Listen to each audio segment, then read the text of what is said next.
Good morning class. मैं प्रभाकर तिवारी। आज आपको प्रीपोजिशन में टाइम से संबंधित कुछ चीज़ों को आपको हम बताएंगे और टाइम से रिलेटेड जो प्रीपोजिशनल वर्ड्स है उसके बारे में बताएंगे और किस प्रीपोजिशन वर्ड का टाइम से कहाँ यूज़ करते हैं इसके बारे में आपको हम बताएंगे। बहुत इंपॉर्टेंट वीडियो है, बहुत ध्यान से देखिएगा और चीज़ों को प्रॉपर्ली समझते जाइए।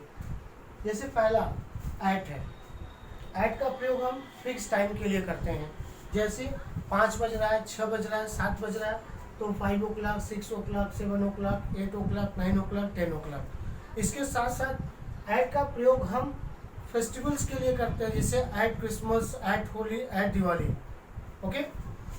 दूसरा ऑन, जो ऑन प्रीपोजिशन है टाइम के लिए इसका डेज और डेट्स के लिए करते हैं। अगर हम डेट्स की बात करेंगे या डेट्स की बात करेंगे तो वहाँ पे हम ऑन लगाएंगे। जैसे on Sunday, on Monday, on Tuesday, on Wednesday, on Thursday, on Friday, on Saturday. और जैसे ऑन 2 अक्टूबर।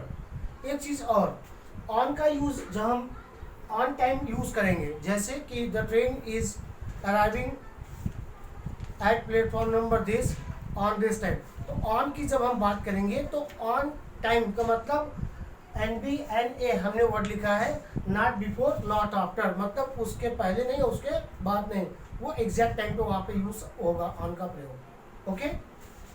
इन, देखिए इन का प्रयोग एक सिंपल तरीका समझ लीजिए, मॉर्निंग, आफ्टरनून, इवनिंग के साथ हम इनका प्रयोग करेंगे।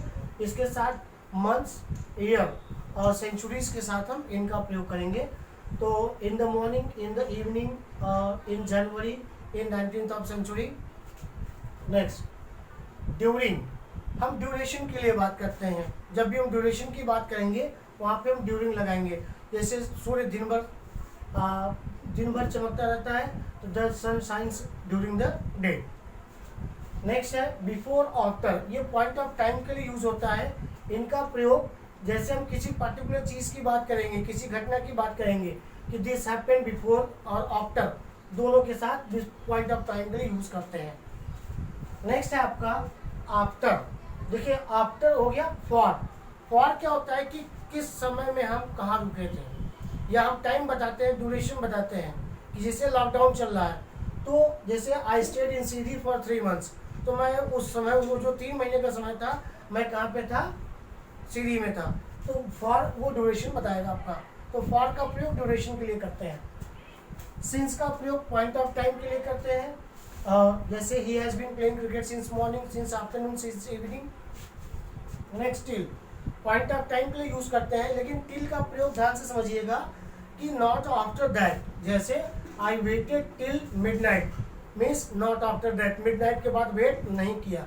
लेकिन यहाँ पे अगर पॉइंट ऑफ टाइम बाद अंटिल की बात करेंगे तो अंटिल, जैसे आई वेटेड अंटिल मिडनाइट, तो उसके बाद का भी टाइम यूज हो सकता है। लेकिन अगर आप टिल का यूज कर रहे हैं तो नॉट आफ्टर दैट लगेगा वहाँ पे, मतलब उसके बाद आपने वेट नहीं किया। बिटवीन, देखिए जब हम टू एक आवर्स की बात करेंगे, जैसे 4 से 5 के बीच में, 6 से 7 के बीच में, जब भी आप किसी से बात करते हैं आप ऐसा करो, आप 4 से 5 के बीच में आ जाओ, मुलाकात हो जाएगी। ओके, तब वहाँ पे बिटवीन का प्रयोग करेंगे। जैसे Rajat will be arriving any time between 4 and 5। Okay. Next bye.